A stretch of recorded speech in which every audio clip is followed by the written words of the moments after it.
Hello, welcome to my channel. I'm Tiffany, a retired librarian turned homeschool mom. I gotta deal with the braid.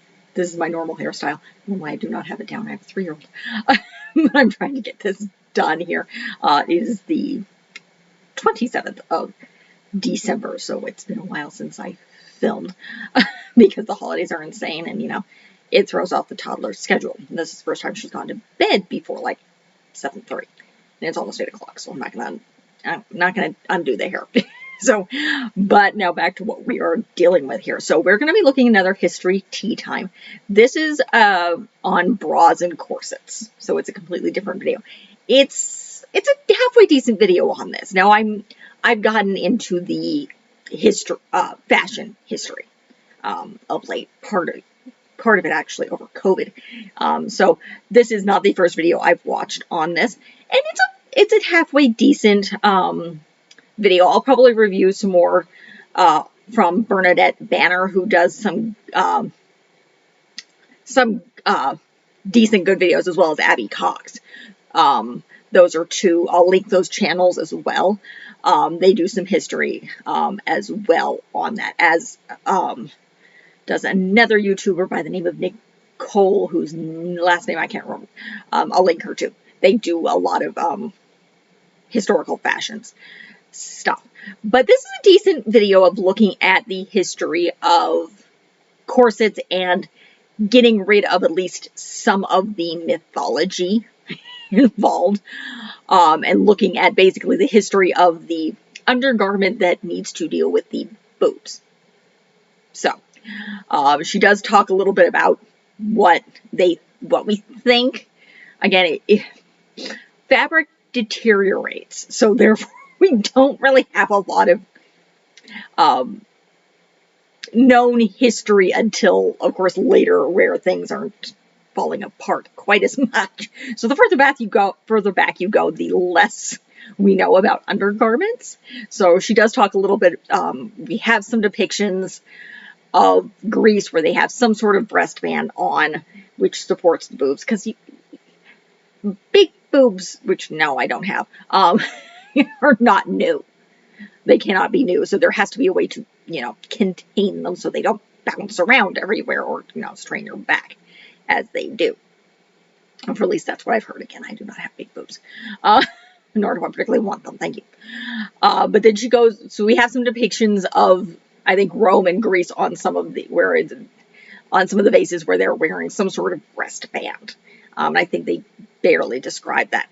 And then you kind of move into the kirtle. So one thing she doesn't do is she doesn't differentiate very much between a corset and a set of bodies or stays, which are different. Corsets are designed to kind of form the waistline.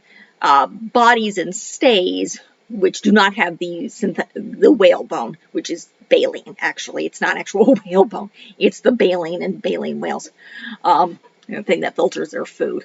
So it's actually extremely flexible. The stays did not have a lot of that. They did have the metal piece in the middle. They were not designed to form the waist very much. They were designed to support the boobs just a little bit and to flatten out and smooth out the gowns.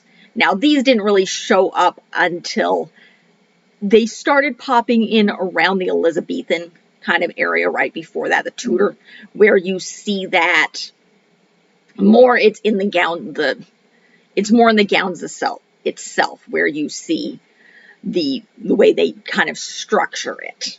And then you move into the stays for a while. Then you do get corsets. Then they kind of loosen out because you have the Edwardian era, and she talks a little bit about that because this style is the vampire waist, so it's underneath the boobs and very loose afterwards, so you don't have forming.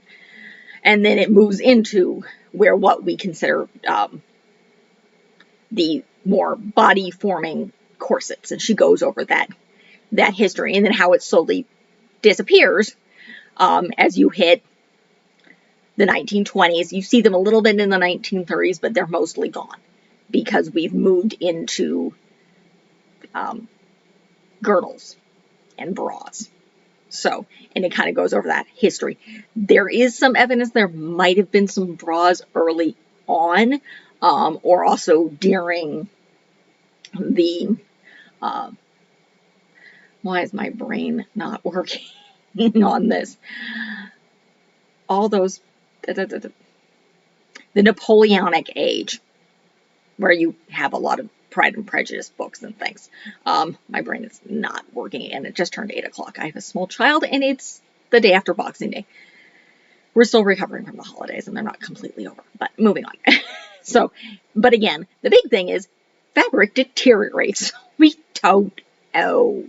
We're guessing on a lot of this, except for, of course, we are very much aware of the fashion plates and stuff. Once the printing press really gets to the point where there's a lot of, they're able to do fashion plates, they're able to advance that, we have a little bit more evidence of what women were wearing. In this case, the corsets and the stays. And we do have some preserved pieces of material.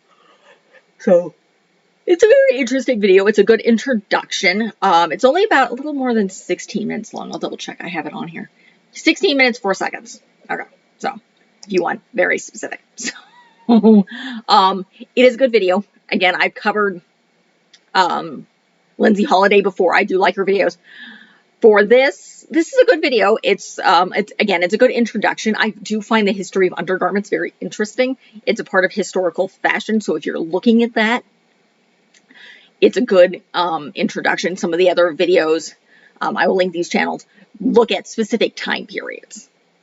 So, because these people are historical costumers, so they create corsets and things, and I may cover them a little bit more if I get into that area. The early modern European history area is actually my area of expertise. It's the area I studied in my undergrad back when because I have a bachelor's degree in history along with a master's degree in library science, but this has become an interest of mine, and corsetry is very, very interesting.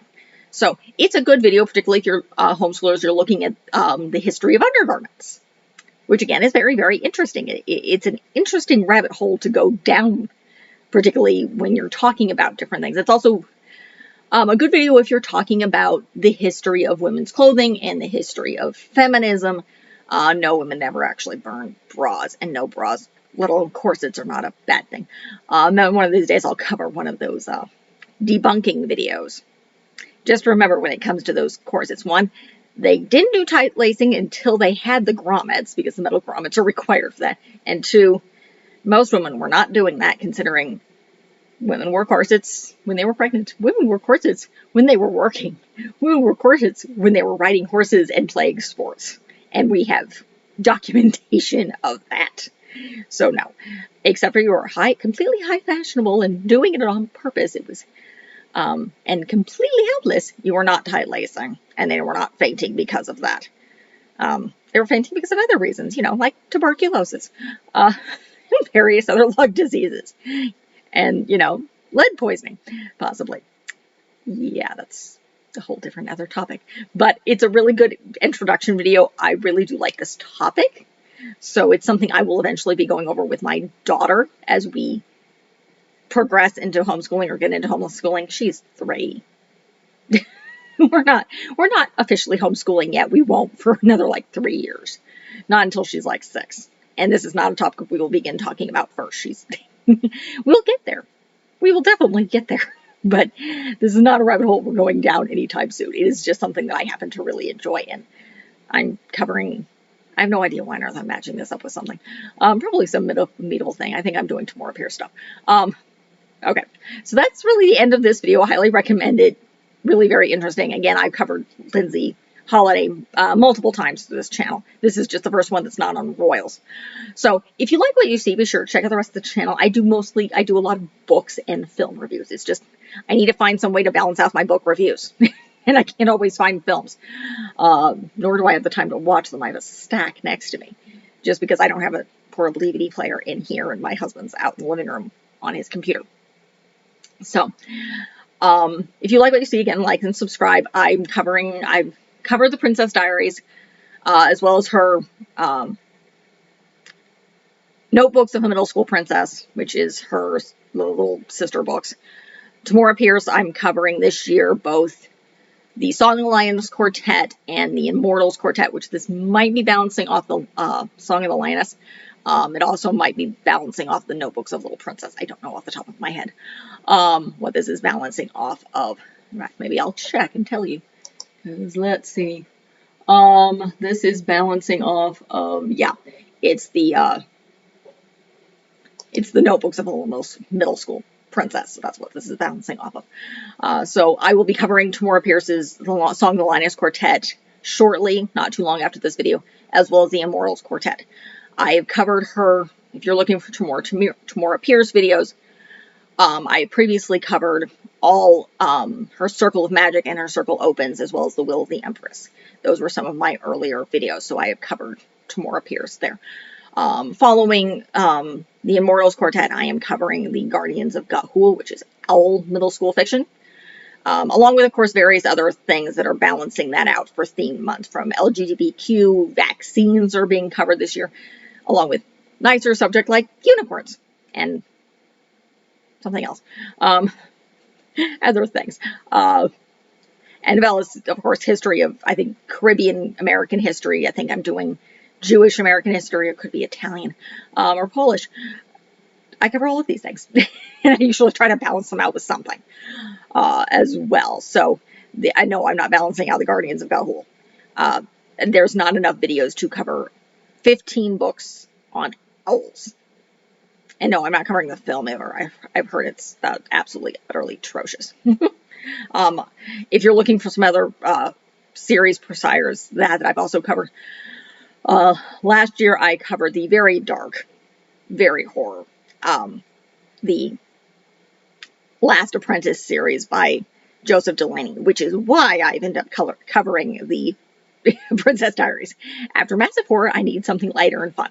I've also covered Joseph Flanagan's the Ranger's Apprentice series. That would have been about a year ago, so that was covered as well. If you're looking for more series that I'm covering this year, after I finish the Guardians of Ga'Hoole, I am going back to Meg Cabot and covering another tween series of her, and then I'm going back to Catherine Lasky. And then I think, and this is an iffy thing, once I'm done with the Catherine Lasky, which will leap into 2024, I'm going to look at another series. There's a cat at my door that I cannot remember. Animorphs. I'm going to look at the Animorphs. Notice I've never actually done these, so that will be the first major series I cover in 2024. So again, like and subscribe. Leave a positive comment if you have one. Have a look at my reviews. Normally my hair is down. It's not up in a braid. It's 8 o'clock at night. It's the middle. We're almost done with the holiday season, and I have a 3-year-old. So thank you again